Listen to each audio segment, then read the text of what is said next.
Okay. Yesterday, I told you that we will start with the hermeneutic method. Uh, and I had told you that I'll do even empiricism with positivism. Now what I'll do is I'll do the interpretative theory or the hermeneutic method, and uh, we'll do, after we finish doing this, um, we'll do empiricism, and then we'll do logical positivism, because logical positivism is also called, among the many other titles, post positivism and post empiricism. Um, so we'll talk about those things also after I finish with this. Okay, so first and foremost, let's discuss the notion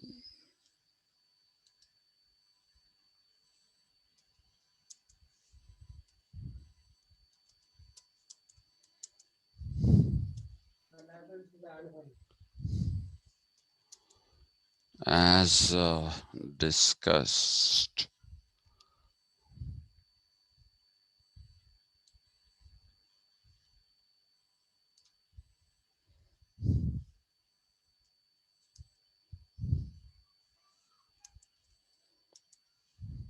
by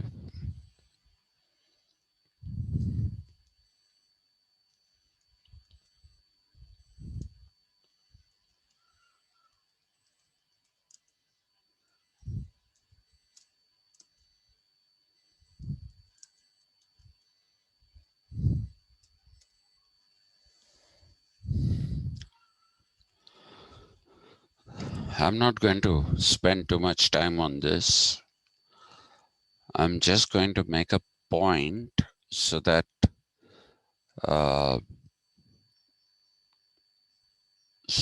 we have a reference for starting off our discussion on hermeneutics.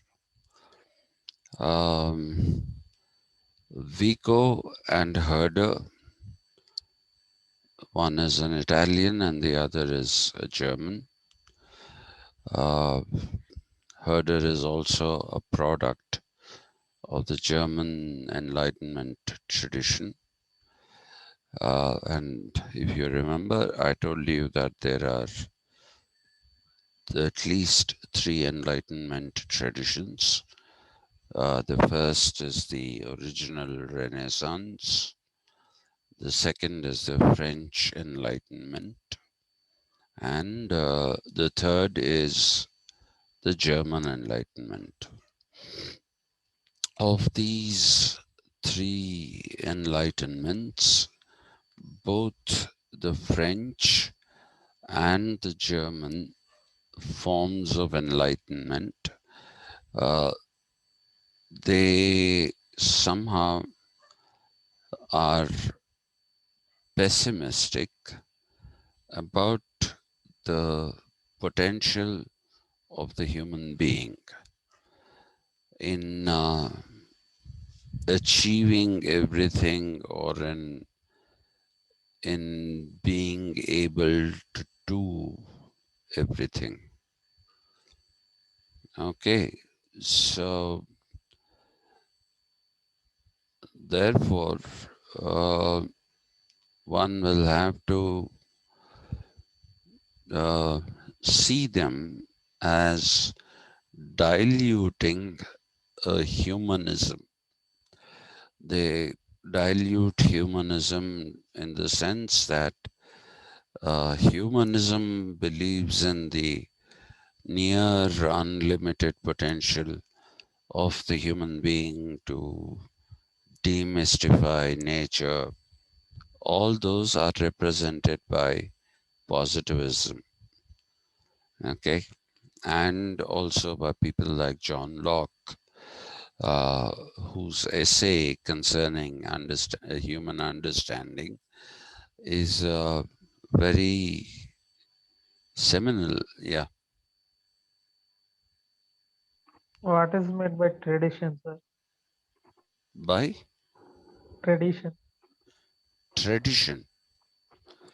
A tradition is a convention or a certain kind of practice of ideas established over a considerable period of time. So that's how you will say that that is a tradition. For instance, if we talk about ancient India and if we talk about Sanskrit, we'll say that Sanskrit had a tradition of conveying ideas uh, with the word of mouth and not through writing them down. So people will say that knowledge transmission was through an oral tradition in ancient India. It wasn't a written tradition.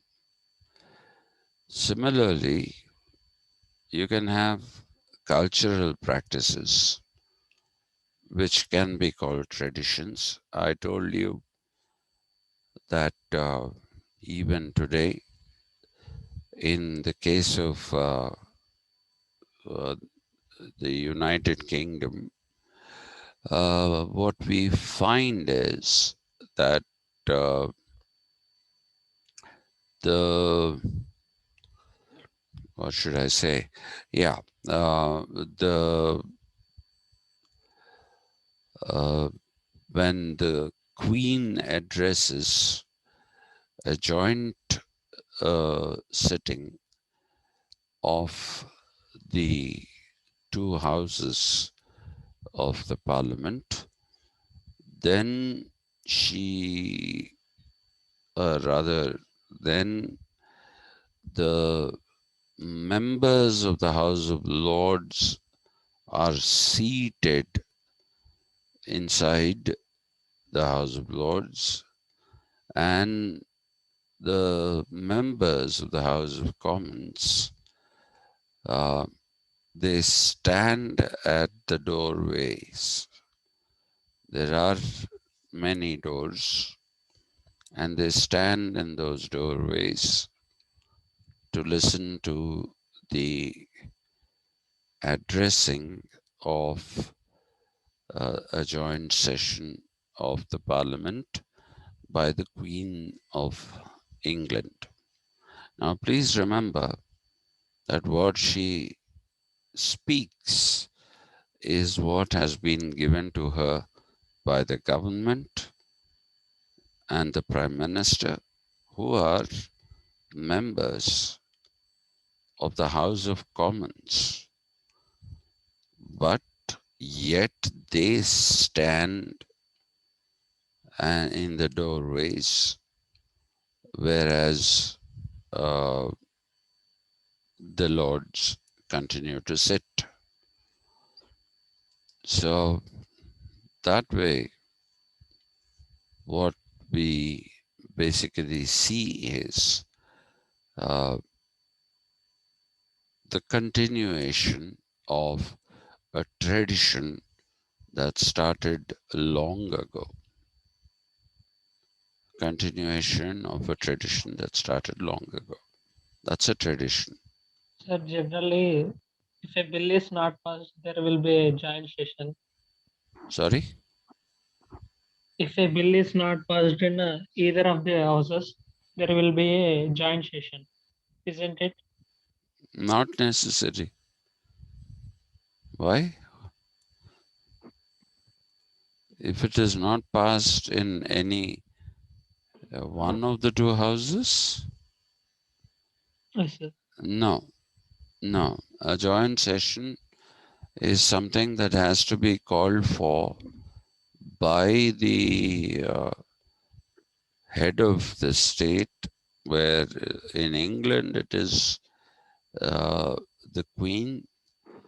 They used to have joint sessions at one time in order to resolve problems between the two houses, but that is not there anymore. That is not there anymore. Even in India, we have uh, one annual joint session of both the houses, but we don't have that tradition or convention of having the Lok Sabha members standing while the uh, Rajya Sabha members are sitting. We don't have that. So we don't have that tradition.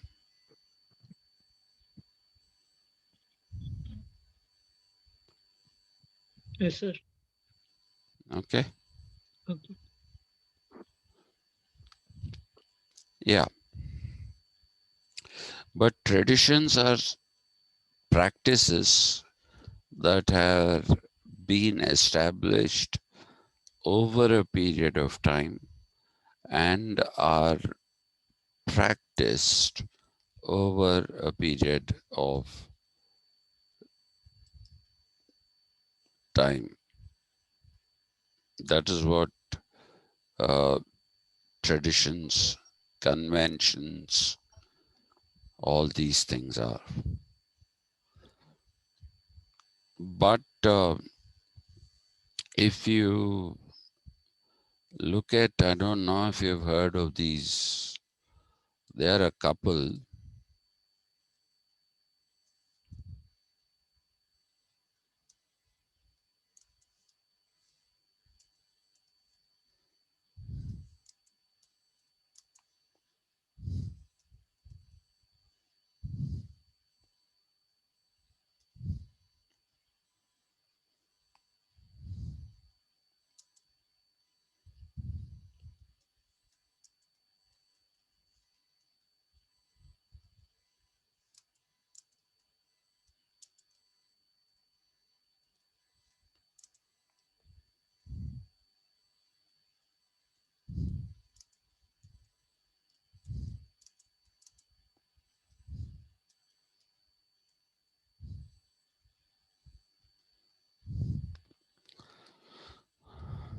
These people, I've forgotten their first names. They say tradition is the opposite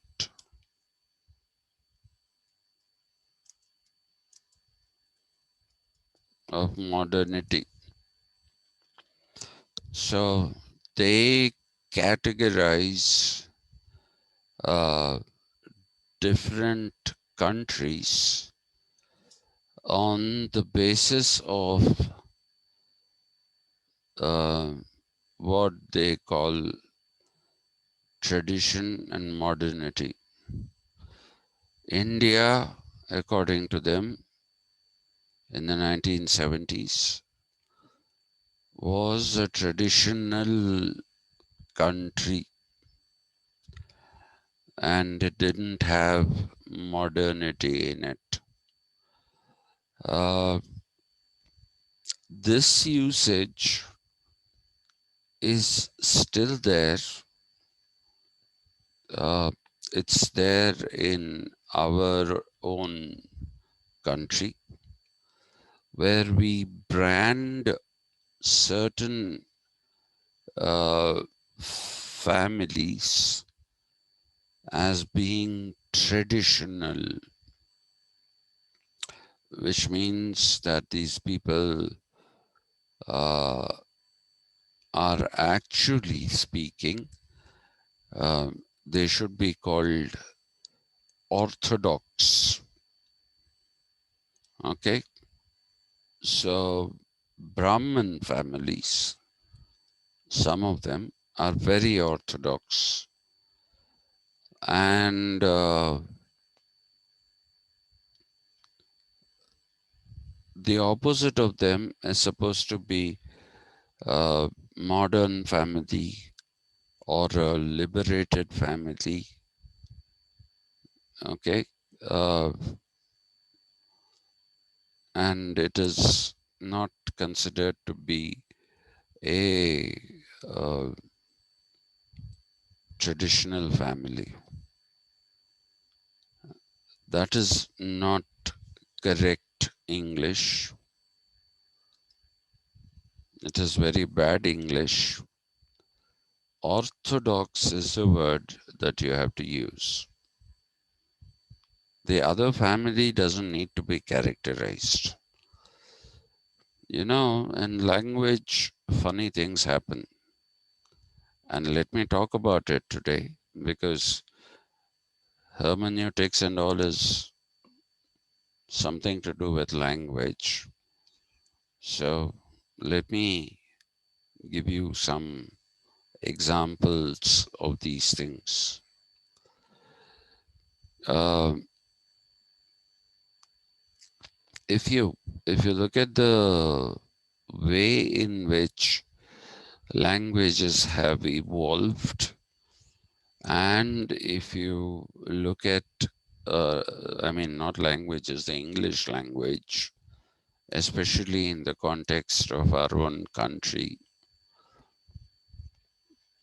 we have created certain phrases which originally did not exist in the English language. Okay, they didn't exist in the English language. They are a pure Indian contribution. Can anyone give me one such example? Kismat. Huh? Kismat. No, no, no. See, that is an adoption of a term from uh, an Indian language into English. So yes, kismat is written KISMET, kismat. Uh, you have divan, DIVAN. Sir, samosa.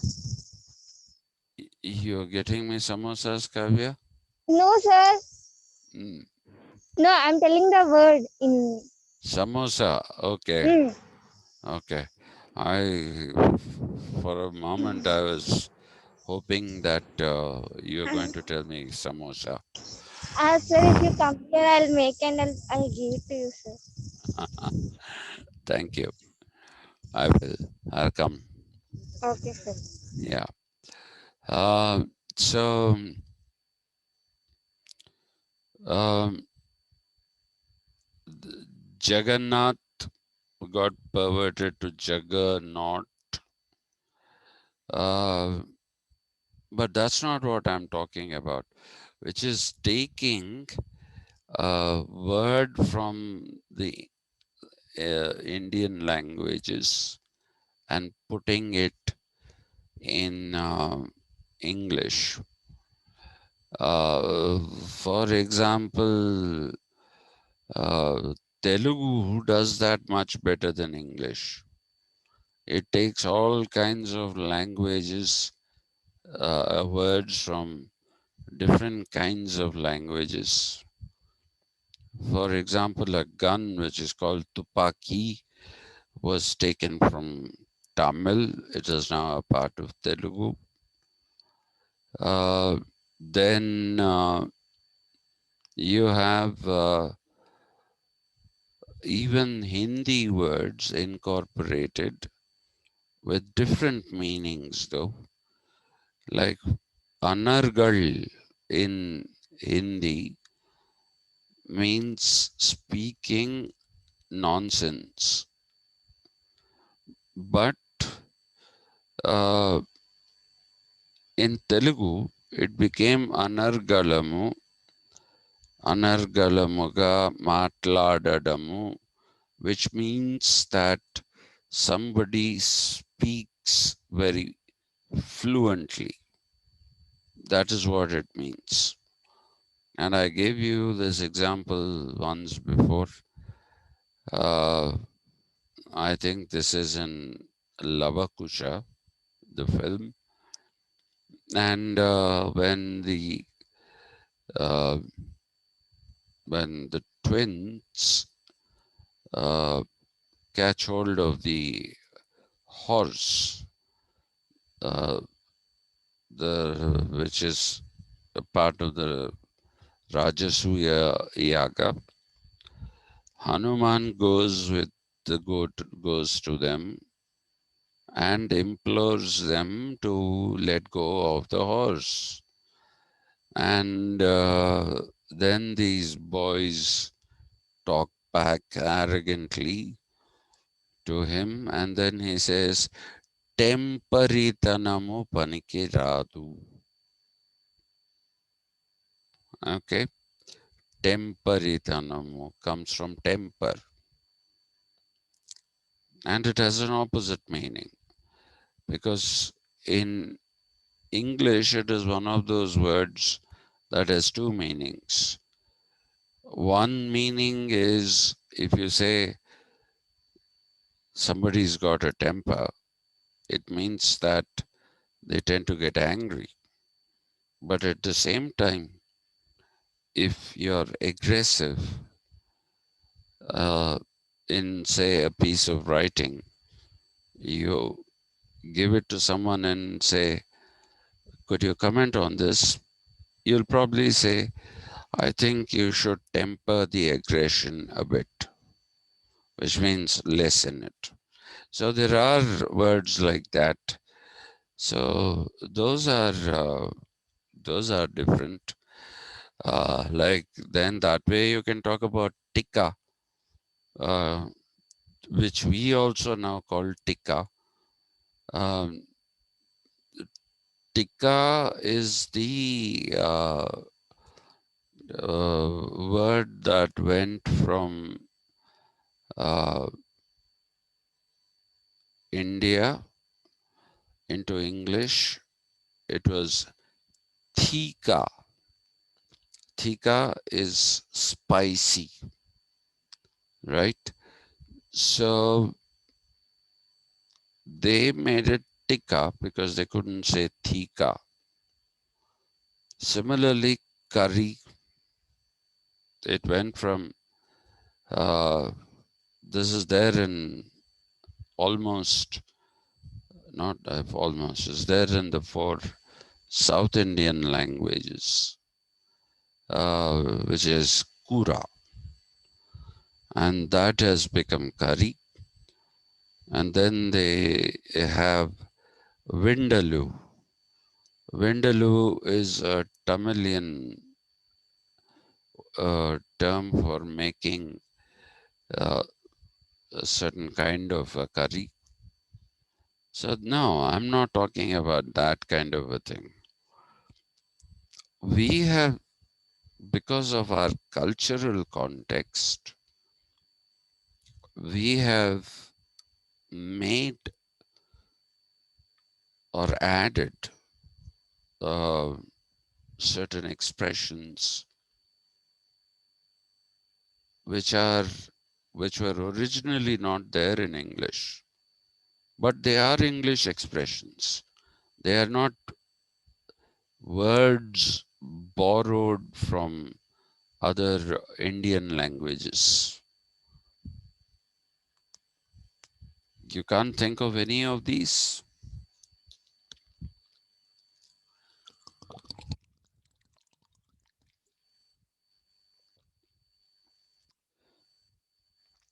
So since Kavya talked about food, what samosas do you make, Kavya? Aloo samosa. Okay. Not mutton samosa?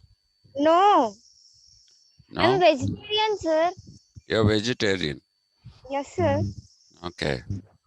All right. So she's vegetarian.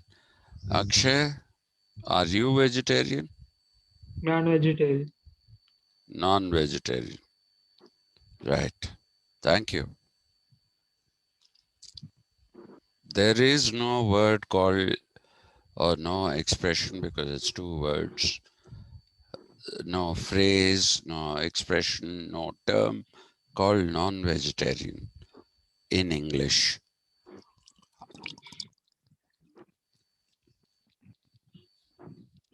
The default setting of all Englishmen uh, is to eat meat.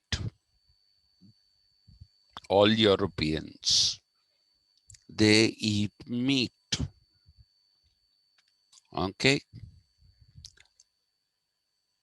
Only very recently have some of them started giving up the eating of meat.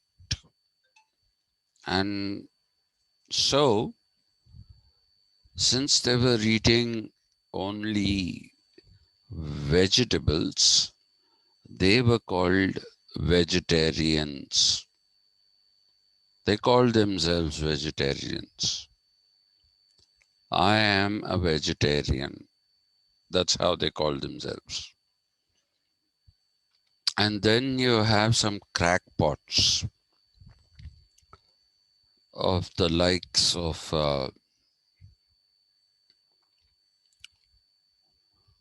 Maneka Gandhi or Menaka Gandhi. I don't know. You decide. Because when I say Menaka, people correct me and say it is Maneka. So I go around and say Maneka, then people correct me and say it's Menaka. Okay, but I don't know what her name is. I think it is Maneka. Uh, it's a Punjabi names are like that. Okay, and I saw a table tennis player. Uh, her name is Manika, Manika. So if there can be a Manika, I guess there can also be a Maneka. Well, people like her and the great Amala Kineni, as she calls herself now, originally Amala Mukherjee. I don't know if I should be saying this. She's my friend actually. And anyway, so let's not call them fools. Okay. These people have taken food to an extreme and they are not contented being vegetarians. They have gone on to become what people call vegans now. That is the original pronunciation. But you know, the Americans, they have to change everything. So they made it vegan. So everybody now says vegan. Has anyone heard this? Vegan or vegan? Yes, sir. What are they? Vegetarians. No. Who do not eat meat and milk products. What milk products? Meat. Meat. Yeah. You also have raw vegans now. Raw vegans don't even uh, cook food. Okay, they eat raw vegetables.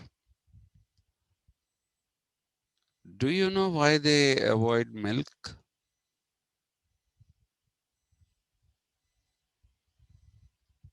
Any of you?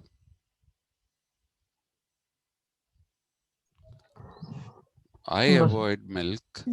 Zero fiber, sir. Hmm? Fiber, no fiber content in it. No. Milk may not have fiber, but it has a Lactose lot of intolerance. protein. Because Ah, it came from animal. it came from. Animal. So what if it comes from animals? Hmm? No. I heard Padma say lactic acid intolerance. Did I hear you say that? Yes, sir. Yeah. I have that problem and irritable bowel syndrome, so I avoid milk. These people avoid milk because of a belief. Okay? Because of a belief that this is what Maneka Gandhi has said. She basically said human beings are the only species in the world that drink the milk of another species. Okay, that's what she said. Okay, human beings are the only species who drink the milk of other species, which is rubbish. If you have a cat, please give it milk. My doggies, if they smell milk, especially the male, they're growing up very fast. He jumps almost 5 feet into the air. If I hold up milk like this, he'll try to jump for it. They love milk. Cats love milk. So that is a nonsense argument. The Americans became vegans, as they call themselves, because they say that it has become an industry. Milk has become an industry. Okay, so what do you do? According to them, you deprive the um, calf of milk and you make an industry out of it and sell that milk, which is a very typical European and American belief. In India,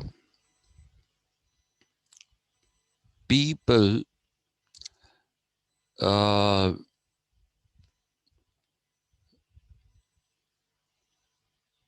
basically allowed the calf to drink the milk first,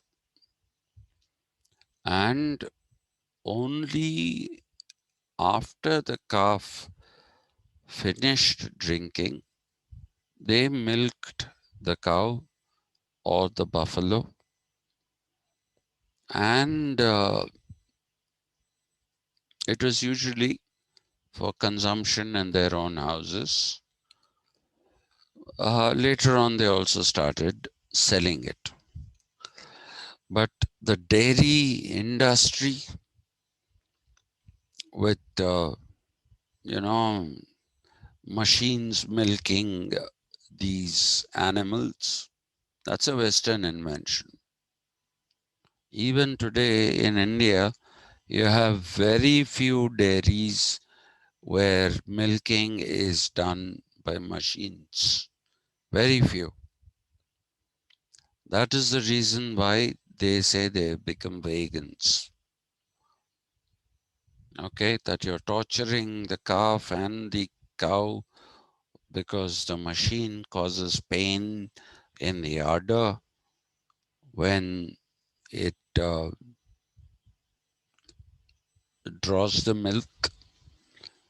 So that is the reason why they say they are vegans. Okay, now this coming back to non-vegetarian. It became a necessity because meat eating is not the default setting of Indian society. There are so many different sects and groups and communities that are purely vegetarian. Okay, and the Jains, the Buddhists, later on in Sanatana Dharma, the Brahmins. There is a theory that Brahmins were meat eaters originally, but that is not established. It is based on the fact that, Sir, yeah, I have a doubt. yes, Buddha died because of eating pig meat. no, not at all. No, that's a wrong thing that is circulated. Buddha didn't eat pig meat. He never How did ate. he die? I really don't know, but I suppose of some disease, but not because he ate a pig. If you eat a Sir, pig, you one more doubt. okay. Uh, the Buddhist countries are poor countries. Some I heard somewhere. Is it true, sir? 4 countries. Poor. No, there are more. Uh, Buddhism is the dominant religion, not religion, cosmology and philosophy in China, Tibet. Uh, Now, of And course, because of the communists, they don't allow them to practice it openly. Japan is a completely Buddhist country. Okay. Korea, Thailand has more of a Buddhist population than it has uh, Hindu population. Um, then what are the other countries? Singapore, Myanmar, sir. Myanmar is a Buddhist country. Hmm. Yeah, it is a Buddhist country. Singapore is Buddhist. So Buddhism actually went to many places,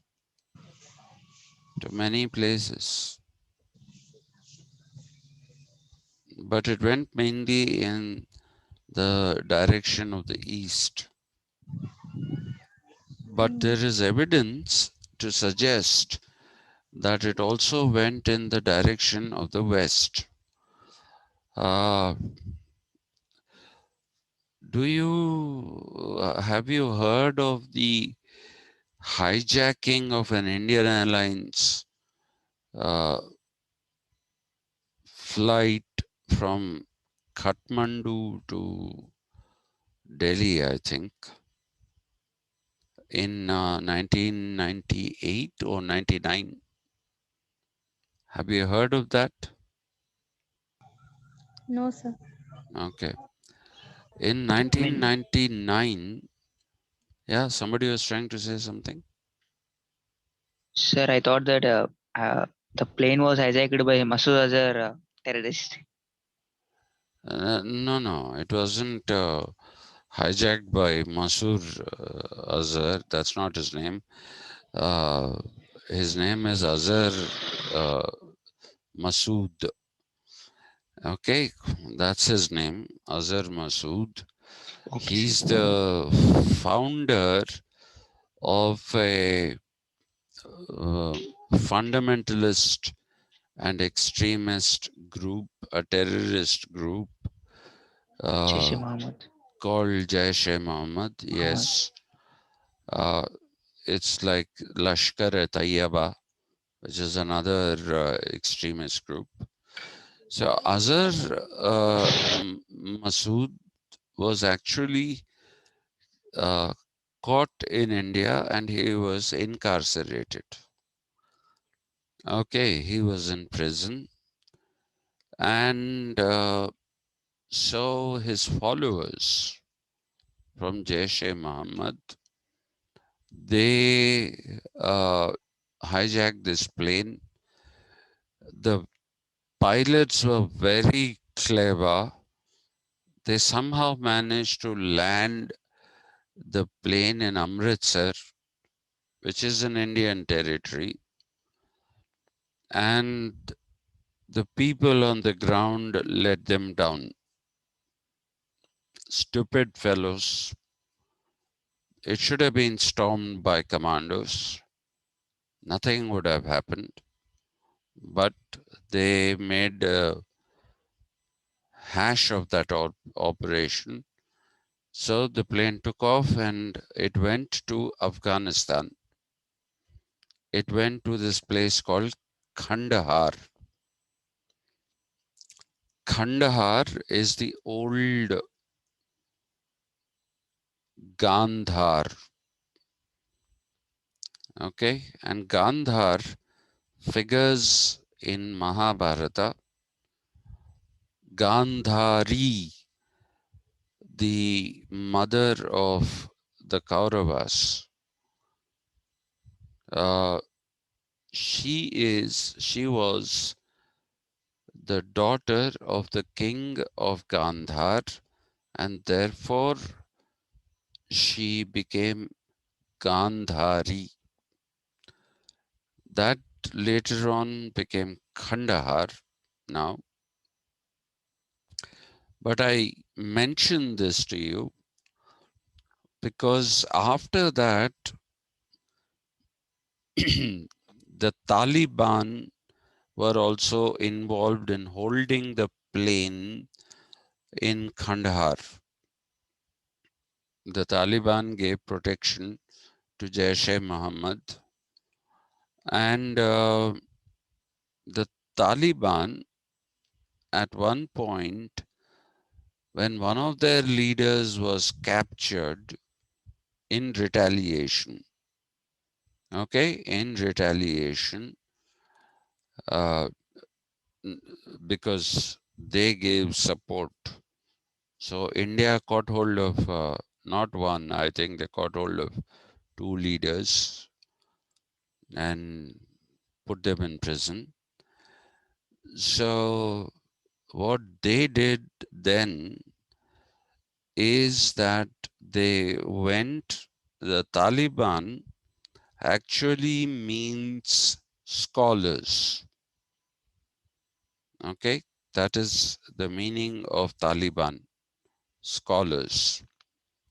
These are not scholars. Most of them are uneducated.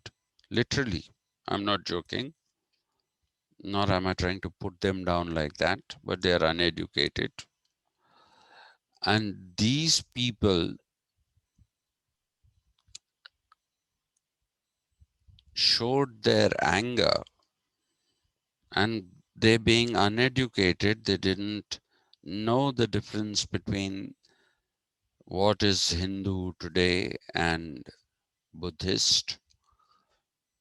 They went and in one of the provinces, which is almost bordering the Khurasan region. The Khurasan region is a small region between Afghanistan and Iran. There they found caves which had the idols of the Buddha. And these people destroyed those idols of the Buddha. So Buddhism seems to have gone in that direction as well, because these were ancient caves. And so maybe it's not just Southeast that they went. I don't know what was the reason for the death of the Buddha. Uh, nothing is documented, but it's not eating a pig. If eating pigs leads to death of uh, people, then the whole of Europe and America should be wiped out. They are mainly pork and beef eaters. Australians, Americans, and the Europeans. In Google, it was there, sir. Hmm? In Google. See, this is the problem with the internet, you know. All kinds of things are put. If you read the Wikipedia about Rabindranath Tagore's writing of our national anthem, Jana Gana Mana, some RSS person has put that because Wikipedia can, now they have made it stricter. Otherwise, anybody could go and edit anything there. So somebody put this thing that the Adhinayaka that is being addressed by Rabindranath Tagore is King George V. Okay, that's what they put there. See, the internet is full of, I'm going to use the word, I have been using the short form of it, but it is full of bullshit, horse shit, call it whatever you want. It's full of that. Please don't believe all these. You can make up your own story and put up something there. Okay, that's not true. That is not true. So language evolves culturally, and that is the reason why one has to understand the history of a particular country. So non-vegetarian is one phrase. Why? Because we have an equal number of people who shun eating meat and uh, those who actually eat meat. The Brahmins were supposed to be meat eaters originally, like I said, because they ritually performed animal sacrifices. But the one version of it is that they consumed it after they sacrificed the animal. The other version of it is that what has been sacrificed should not be consumed.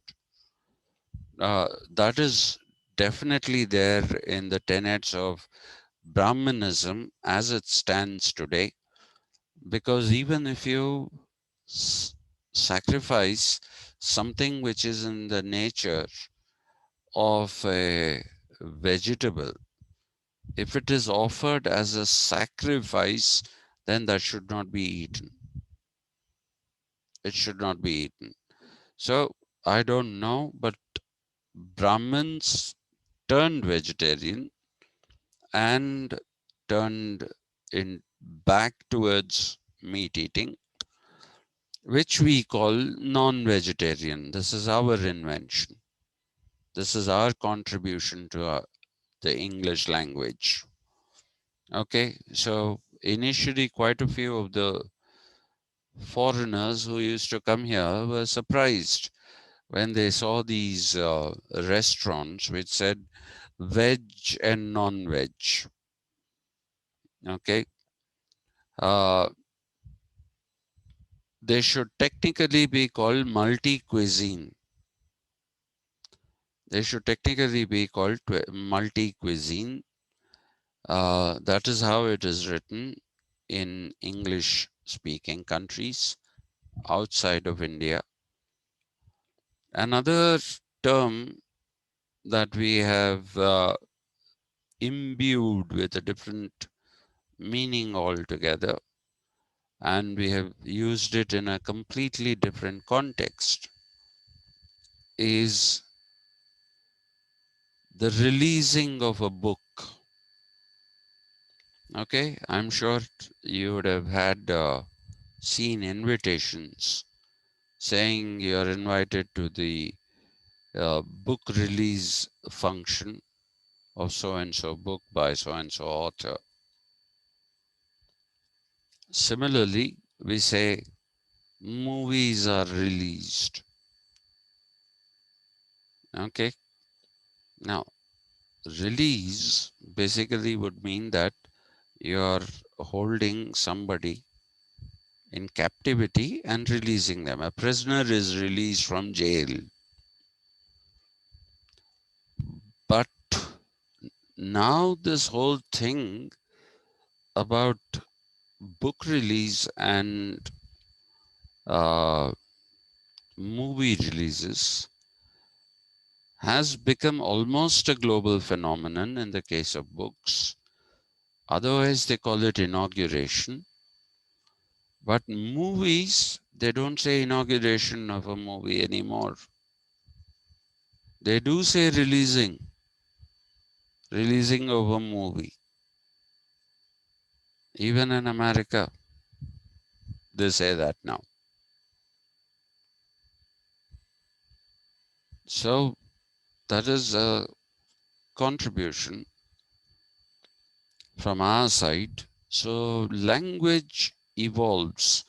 And I'm not talking about all this just to pass time. I'm not talking about all this to pass time.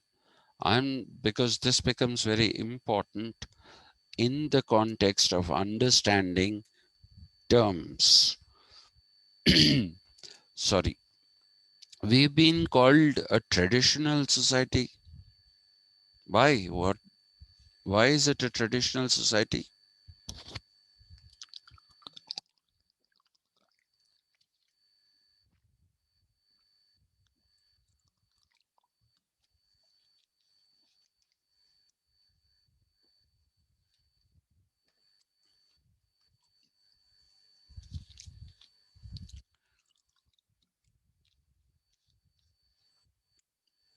Tradition, when you use it against modernity, it is used in a pejorative sense.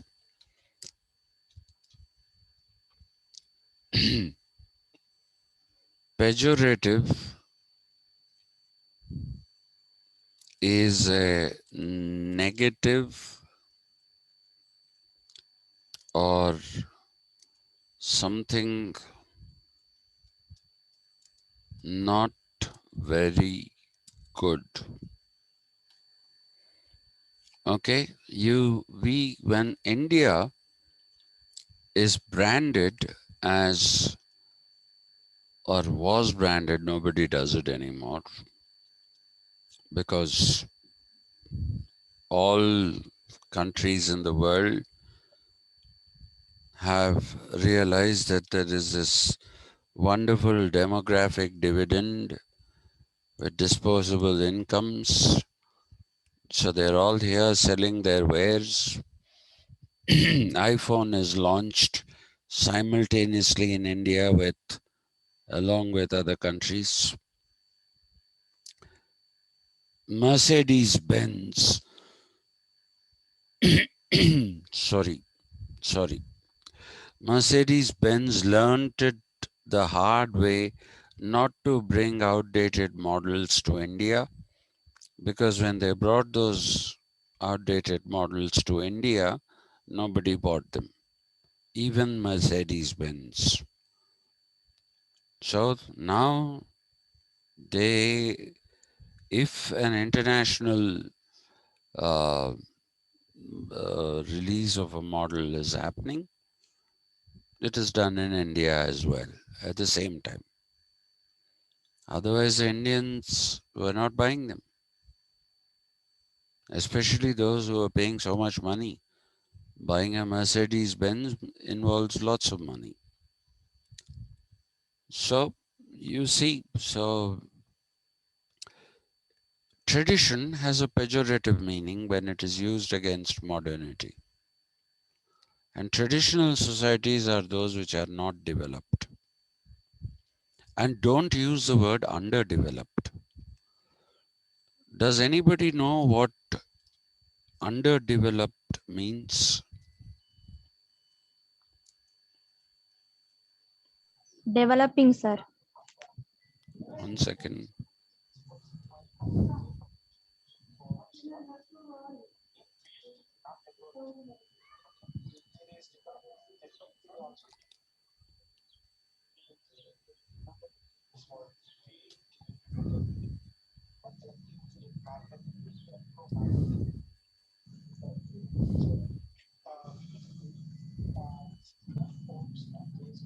Huh. What did you say, Rachna? Developing. No, that's not what it means. which is not fully developed, which is in a process. Though that comes for developing, but I don't know. You're taking it as it is under development. It is still in the process of development. Yeah. No, Or it is not fully developed. no, it's not that either. What you want to say is, if you want to say that it is developing, you say developing, or if you want to use under development, you will have to say is in the process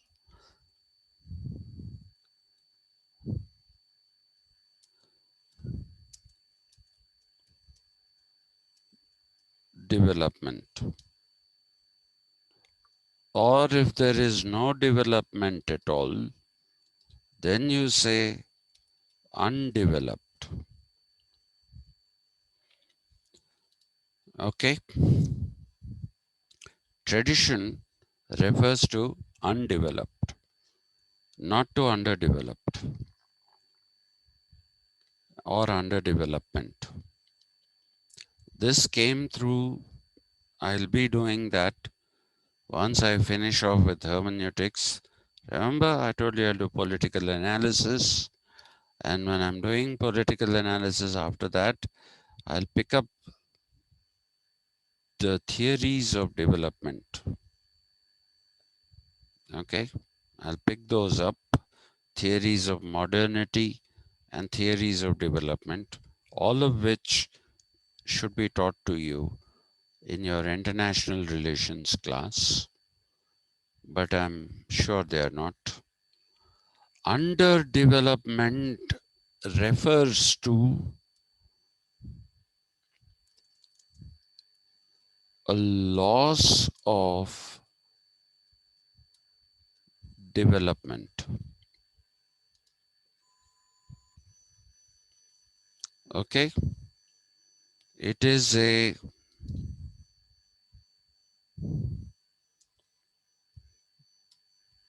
backward movement in developmental terms, which means you had some kind of development, but you've lost that development. So this expression is usually attributed to this man, Andre Gunder Frank. Have you done the center periphery model in international relations? No, Anyway, sir. okay, we'll do it. We'll do it. What you have to remember is that in trading terms, India was a developed nation. The balance of payments were in favor of India, which means it exported more and imported less compared to the Europeans until the Industrial Revolution happened in Britain. When that happened, what happened is that India remained an artisan economy.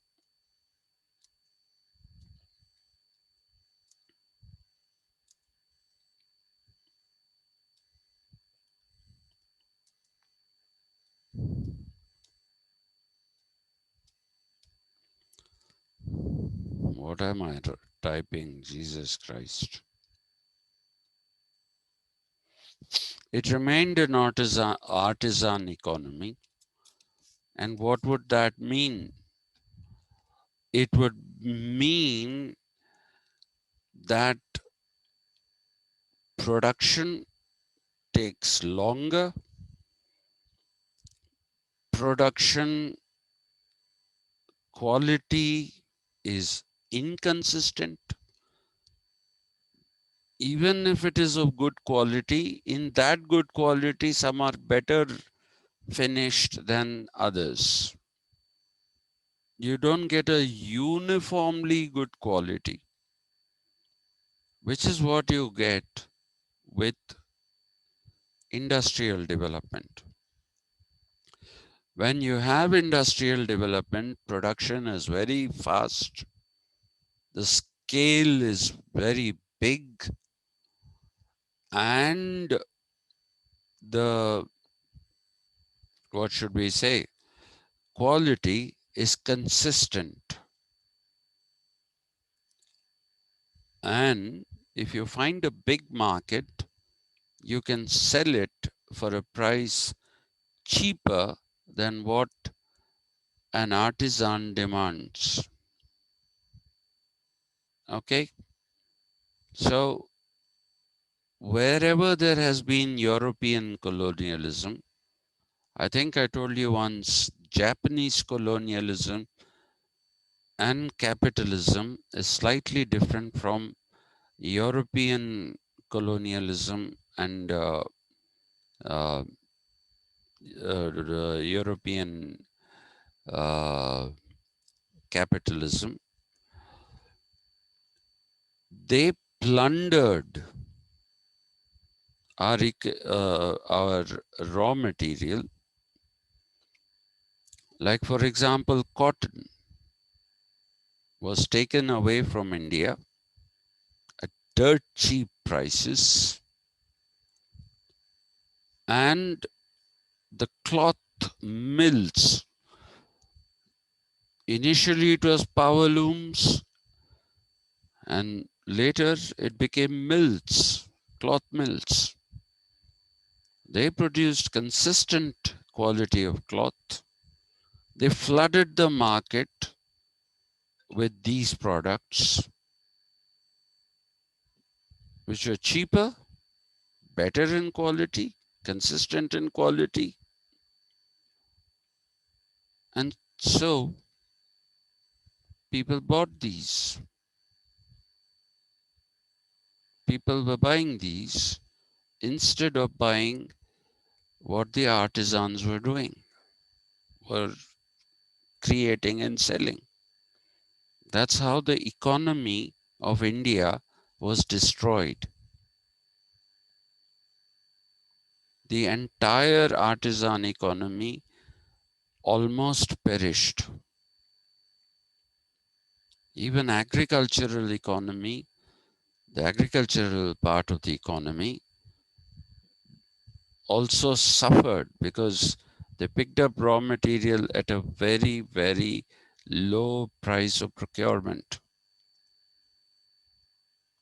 So India, which was otherwise developed in economic terms, India till the 16th century was one of the most prosperous regions. You can't call it a country. It didn't exist as a country. It was one of the most prosperous regions of the world.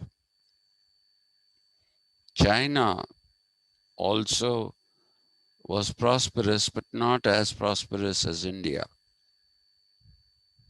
But it was prosperous. Both India and China went through a process of underdevelopment. They lost their prosperity and came to be put in that third world. Akshay, who created the third world theory? I don't know, sir. You don't know? Somebody told me the other day. Was that Prashant? No, sir. No. Hmm. So That that non-alliance countries, sir. no. See, the original definition, what Baxter is he? Baxter. Anyway, if I try to remember it now, I won't. Was the first world war, sorry? Sir, it was a term coined by Alfred Sauvy. Is it? Term coined by? Alfred Sauvy, Sauvy. No, because the three world theory was created by some Baxter something, I think. You know, when you don't use what you know, then you tend to forget it. So the first three world theory was, the first world was the developed world, USA and the European countries. The second world was the socialist countries. And the third world were the poverty-ridden countries, including China and India. Okay, and Then Mao Zedong changed the definition. Mao Zedong changed it to the first world is the superpowers, the second world is the regional powers, and the third world is the powerless. Uh, Today you don't have that definition. I object when people use third world because the first and second world are gone.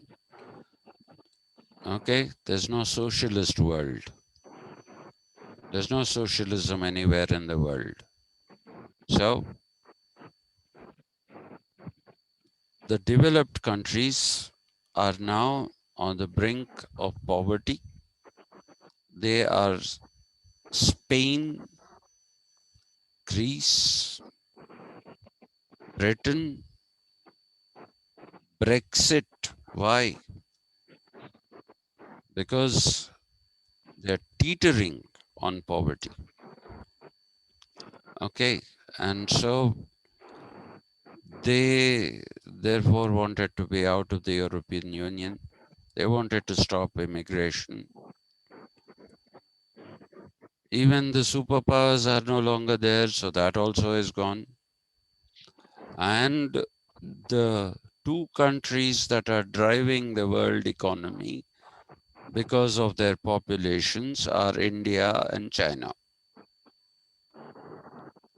Okay, and even countries like Korea, Thailand, uh, Indonesia,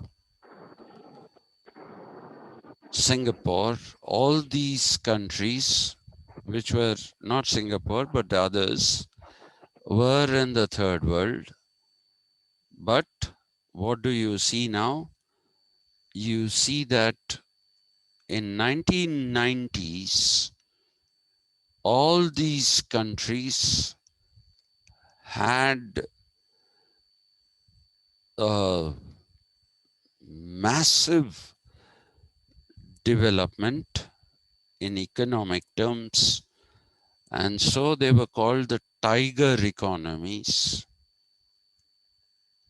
because the Southeast Asian region, along with India, has a small population of tigers.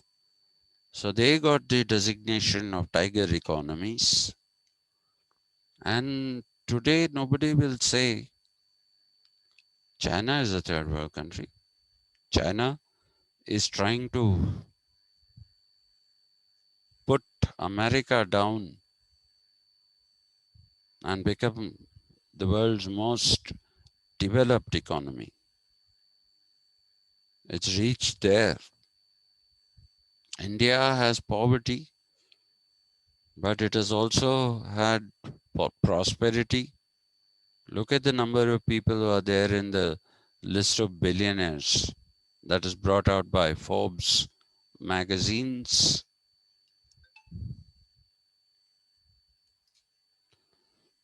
Okay, so you could have India is no longer seen as a developing country also, by the way. It has officially been taken off the list of developing countries by none other than the World Bank and the IMF.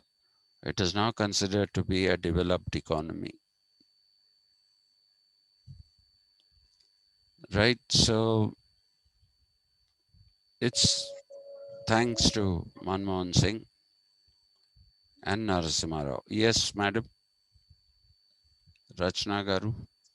Sir, for development of a country, is industrial sector, which means production, or service sector will contribute more, sir? In the case of India, it is the service sector. In the case of India, it is the service sector that is contributing more than the manufacturing sector. In the case of China, it is purely the manufacturing sector. And that is an advantage because when you are a service sector, the service sector is not an independent sector like manufacturing. Okay. Since we don't have enough manufacturing in India, we have been providing service to the developed economies like America and to a certain extent Britain, which is now not to be considered a developing economy. But Korea, we give the service sector works. Japan.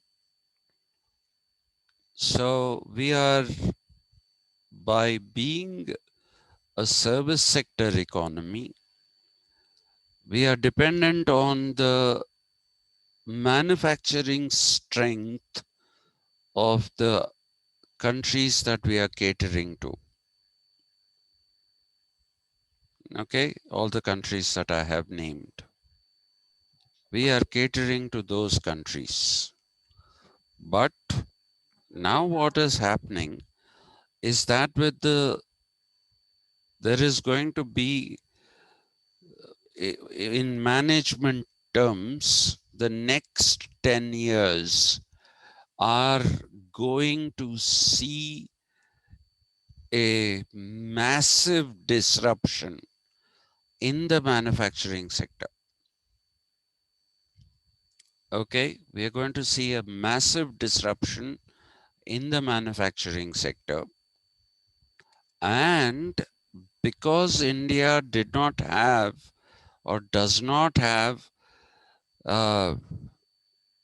even in spite of the Make in India call of Narendra Modi, despite that, we still don't have a vibrant manufacturing sector. But economists are now saying that when a paradigm shift happens to digital economies, to new manufacturing procedures, then the entire infrastructure that China built will not be an asset, but it will be a liability. So they see the development of the digital economy is more in India because of the service sector, and that can be leveraged for the production of the new kinds of products that are going to be coming into the market. So people will gravitate. That's what is the prediction of the Boston Consulting Group and also of McKinsey. They see the new companies that are going in for greater electrification through hydrogen, through batteries. Those manufacturing will help India develop better. So even Moody's and Standard and Poor, in their forecast for the next 20 years, they give better chances to India. And I told you that we have a population dividend. So they think that it will work out for India. What might seem as a weakness now might actually turn out to be a strength. Might, we don't know. Yes, you're trying to say something.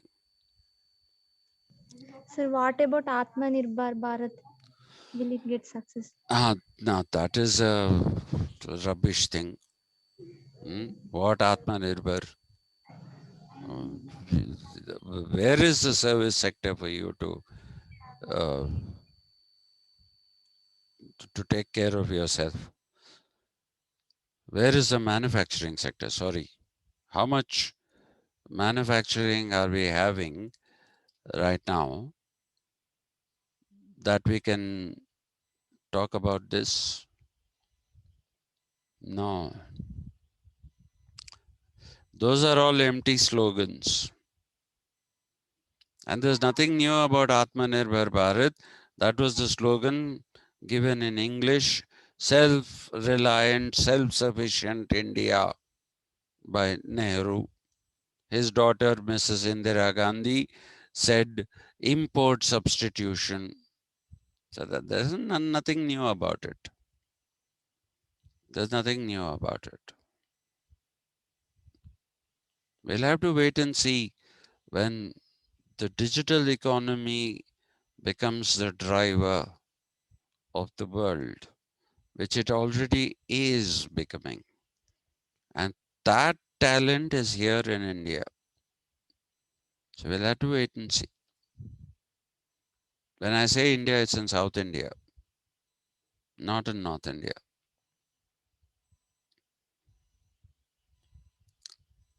Yeah. Okay. So what I was trying to tell you, therefore, is that we need to understand the usage of language properly and historically when we talk about hermeneutics. I'll stop here today. I'm feeling a little tired. I don't know why. I think you know why. This is a complete gibberish. But I hope people don't mind this little bit of free-flowing kind of things that come up when people ask me questions. You're asking me questions here, so I feel good, and I think I want to answer the questions that you are asking, even if it means that I'm moving away from what I thought I'll originally do, because I would like it to be to use a phrase from Habermas, a dialogical exercise. And I'll explain what is dialogical when we do hermeneutics. Okay, not dialogical, it is dialogical. Monological and dialogical. Otherwise, my classes are monologues.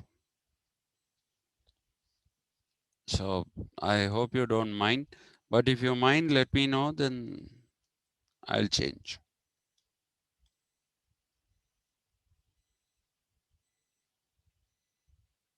Hmm. Any objections to the way these are? No, sir. No? No. Okay. I think Padma has an objection. So No, sir. I have just a little concern that I feel you are going slow.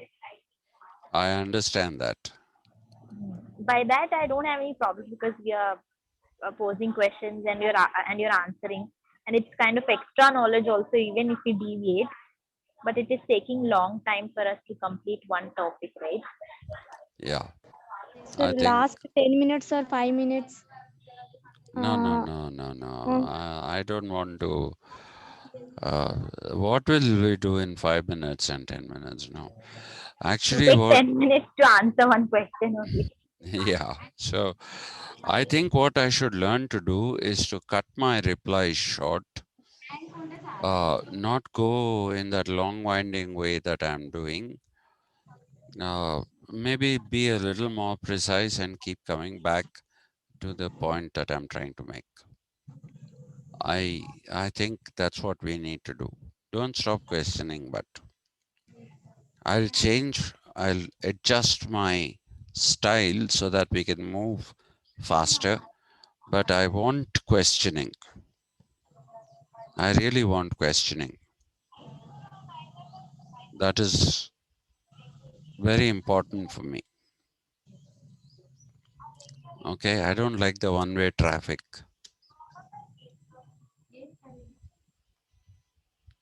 So, any questions anymore?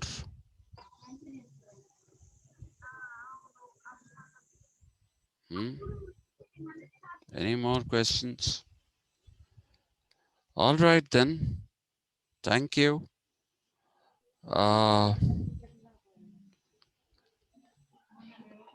There will be no class tomorrow.